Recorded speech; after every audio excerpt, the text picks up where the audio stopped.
Bab ajaran dalam membuat makam palsu. Poin ketujuh, halaman 668. 668. Nah, kuburan palsu wajib diyakini untuk mendapatkan keramatnya. Ya. Habib Idrus bin Umar Al-Habsyi menyebutkan, kemudian ia dalam kurung yang membuat makam palsu itu harus menghadirkan ruhaniyahnya, yaitu wali atau nabi yang sudah dibuatkan makam palsunya. Lalu ziarahilah kuburan palsu itu dan lakukanlah segala sesuatu ritual yang biasa sebagaimana yang biasa dilakukan jika para peziarah hadir langsung di makam wali atau nabi yang asli. Jadi ini makam palsu, ritualnya sama seperti menziarahi makam para wali atau para nabi yang asli di tempatnya.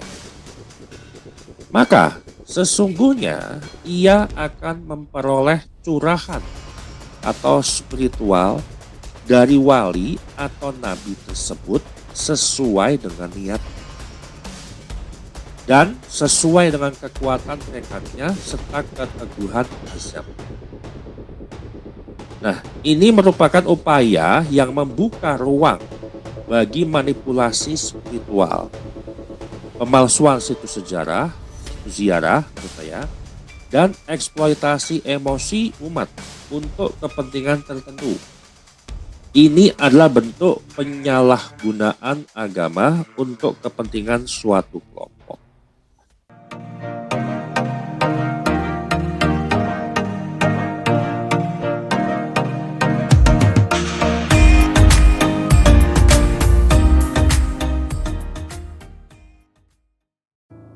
Apakah iman itu dibangun di atas sebuah kebenaran? Atau bisa jadi iman itu cukup dibangun di atas sebuah keyakinan yang meskipun objeknya itu bermasalah atau nggak pernah ada. Nah, di dalam episode kali ini kita tidak sedang membahas satu makam, ya. Bukan satu habib dan bukan satu wilayah.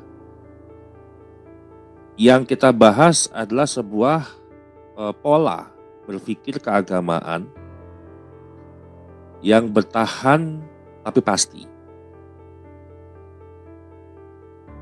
Menggeser sebuah iman umat muslim pertama dari tauhid kepada sebuah simbol. Dan sebenarnya saya tahu juga kalau misalkan kita bicara makam, ya, banyak makam-makam yang dipalsukan atas nama Habib Alawi dan banyak ditemukan di daerah Jawa gitu ya. Dan ini unik sehingga menjadi sebuah kajian. Kajian bagaimana Ba'alawisasi itu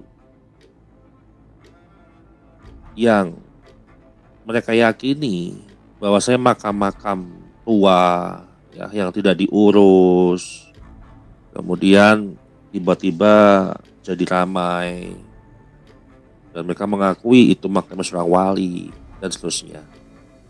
Nah, dalam pembahasan ini kita tidak memvonis, kita juga tidak menghina, dan kita tidak akan menuduh secara sembarangan. Yang kita lakukan pada episode kali ini adalah membaca teks yang terdapat di buku Membongkar Ajaran Khurafat Habib Alawi yang ditulis oleh Gus Haji Jasu dan Kiai Haji Nur Ihya. Kemudian kita membaca pola dan membaca metodologinya. Kalau kita membaca teks, berarti membaca apa adanya, tanpa dikurangi ataupun tanpa ditambahi. Kemudian kalau kita membaca pola, 455 khurafat yang ada di dalam rangkuman buku-bukunya Ba'alawi ini yang menjadi satu kesatuan utuh yang ditulis oleh Gus Aziz gitu ya. kita membaca pola. Ini maknanya apa dan kita juga bisa menyimpulkan ini ajaran Ba'alawi itu apa. Gitu ya. Nah, kalau kita bicara soal makam, iman dan psikologi umat, ziarah itu ibadah. Tidak ada masalah sampai hari ini tentang ziarah. Masalah itu muncul ketika ziarah tidak lagi mengingatkan pada sebuah kematian. Ini yang disalahi atau yang memaknai yang terlalu berlebihan dan justru itu menyesatkan. Nah, justru yang ziarah hari ini yang terjadi itu sebagai alat legitimasi kekuasaan spiritual yang dilakukan oleh makam-makam yang dibuat oleh para habaib. Nah, di banyak tempat kita menemukan fenomena-fenomena aneh. Ya, orang nggak tahu siapa itu yang dimakamkan.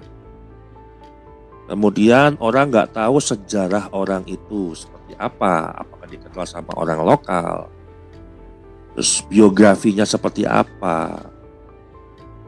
Dan juga tidak ada sumber-sumber sejaman yang mengkaitkan tokoh yang dimakamkan itu. Namun keyakinannya terhadap keramatnya itu absolut, seolah-olah itu adalah makam wali sungguhan.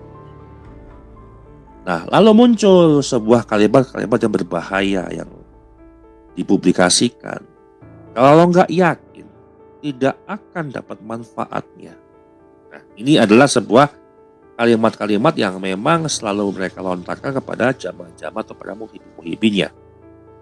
Dan jelas ini bukan sebuah kalimat tasawuf, ini tekanan psikologis iman. Jadi iman yang ditekan supaya meyakini dan mempercayai makam-makam itu adalah makam para wali dan harus yakin percaya kalau ingin dapat manfaatnya.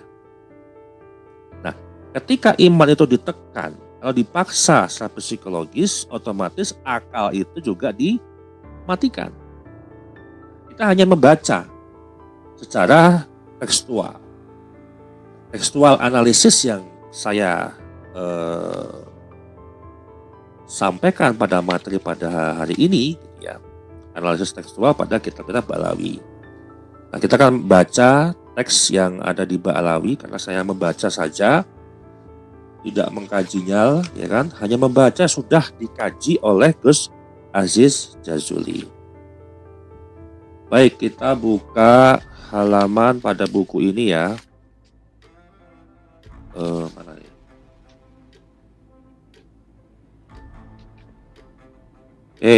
Bab ajaran dalam membuat makam palsu. Poin ke-7 halaman 668. 668. Nah, kuburan palsu wajib diyakini untuk mendapatkan keramatnya. Ya. Habib Idrus bin Umar Al-Habsyi menyebutkan, kemudian ia dalam kurung yang membuat makam palsu itu harus menghadirkan ruhaniyahnya, yaitu wali atau nabi yang sudah dibuatkan makam palsunya. Lalu ziarahilah kuburan palsu itu dan lakukanlah segala sesuatu ritual yang biasa sebagaimana yang biasa dilakukan jika para peziarah hadir langsung di makam wali atau nabi yang asli. Jadi ini makam palsu, ritualnya sama seperti menziarahi makam para wali atau para nabi yang asli di tempatnya. Maka sesungguhnya ia akan memperoleh curahan atau spiritual dari wali atau nabi tersebut sesuai dengan niatnya dan sesuai dengan kekuatan tekadnya serta keteguhan azamnya. Nah, ini merupakan upaya yang membuka ruang bagi manipulasi spiritual pemalsuan situs sejarah, situs ziarah maksud saya, dan eksploitasi emosi umat untuk kepentingan tertentu.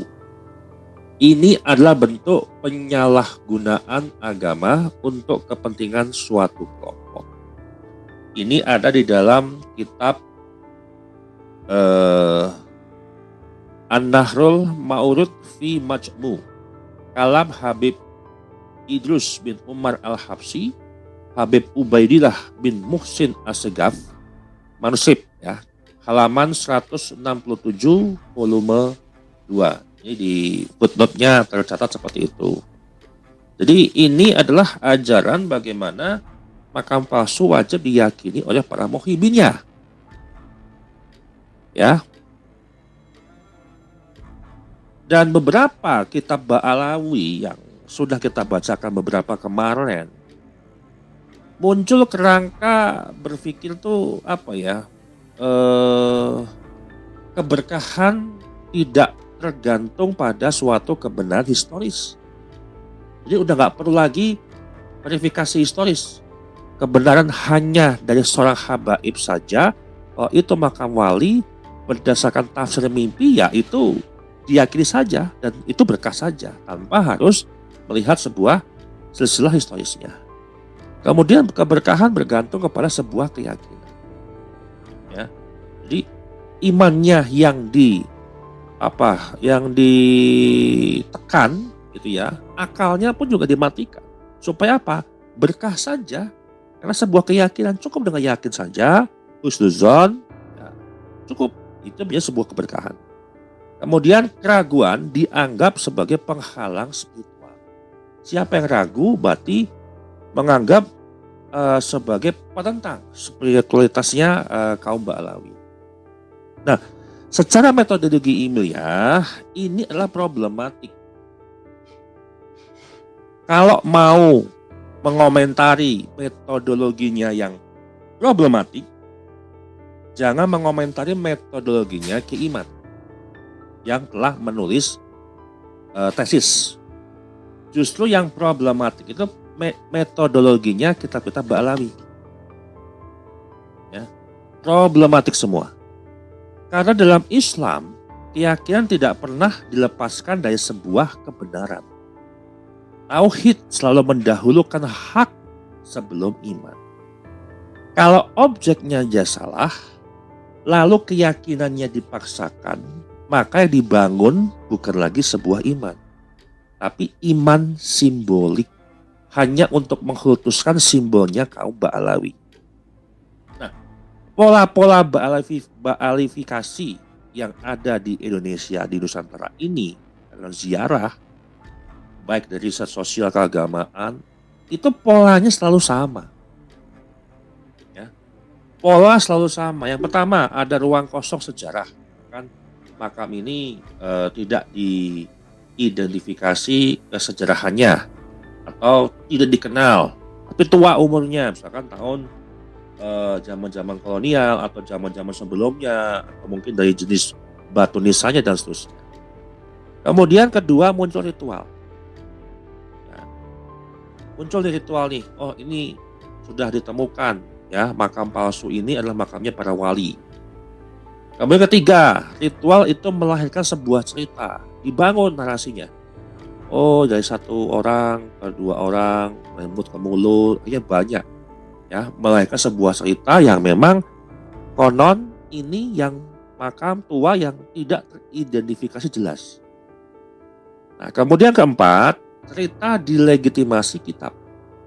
Ya, bikin sebuah karangan-karangan cerita berupa kitab, seolah itu betul-betul historis makamnya. Dan yang kelima, kitab mengunci sebuah kritik. Ini yang jadi bahaya. Orang kalau hanya mendengar cerita, terus kemudian orang menunjukkan, loh ini ada kitabnya loh. Ini kitabnya, jelas tuh kitabnya. Oh, dibuka kitabnya kan. Ya orang mana akan berani untuk mengomentari atau meragukan kalau itu sudah keluar dari sebuah kitab.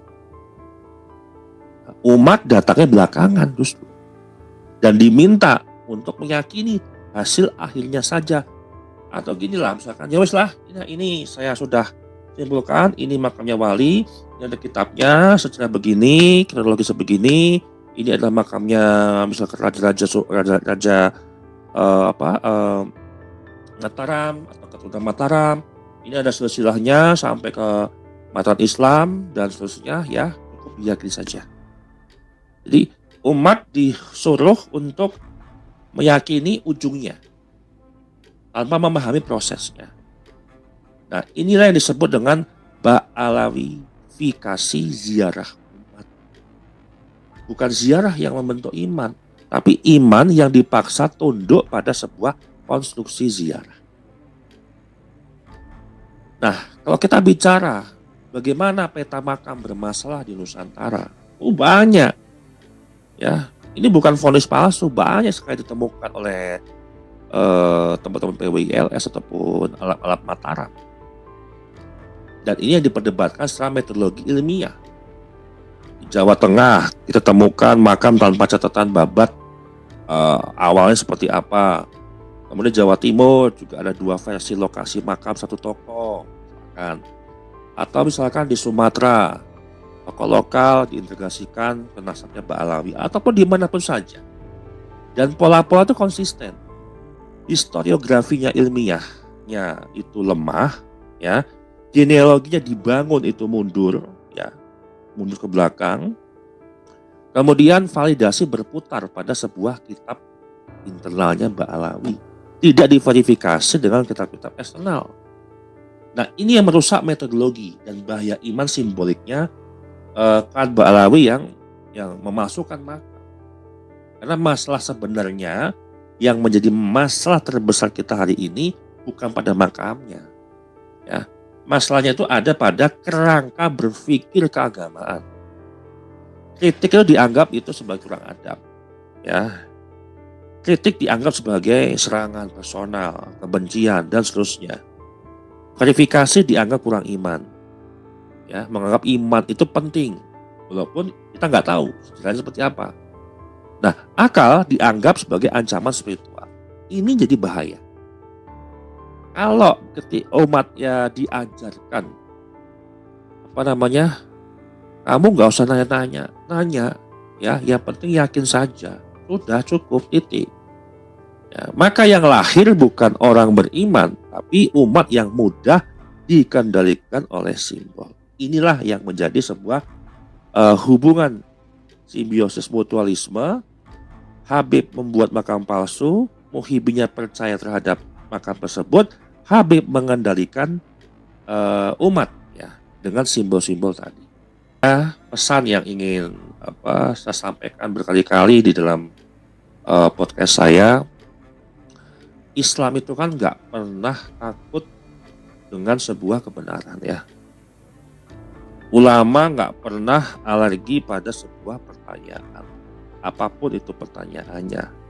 Ulama itu wajib untuk menjawabnya ketika ada pertanyaan dari umat. Dan iman tidak pernah bertentangan dengan akal sehat. Jika sebuah makam itu benar, maka makam itu nggak takut untuk diuji dengan metode apapun. Nah, sebaliknya, jika sebuah nasab itu sah juga, ya nasab itu nggak perlu takut untuk diverifikasi dengan metode apapun. Dan jika sebuah ajaran yang lurus, maka tidak membutuhkan suatu tekanan psikologis iman. Tidak perlu ditekan iman, ya, dimatikan akalnya itu nggak perlu. Dan kita bukan bicara atau membahas membongkar iman siapapun. Yang saya pahami, yang saya lakukan dan saya edukasi ke teman-teman adalah tentang penyelamatan iman umat dari suatu manipulasi simbol. Jadi supaya teman-teman teredukasi mana yang dikendalikan oleh suatu kelompok dengan simbol-simbol tadi hanya untuk mempercayai dan meyakini makam itu palsu. Makam itulah makamnya para wali, dan Tidak perlu bertanya verifikasi historisnya, cukup diyakini. Dan wajib diyakini ketika makam-makam palsu itu disebut dengan makamnya wali. Ini yang harus kita selamatkan umat-umat yang terpengaruh, ya, yang imannya ditekan, kemudian dimatikan akalnya. Karena kita butuh memahami sesuatu itu dengan akal sehat. Demikian dari saya. Terima kasih.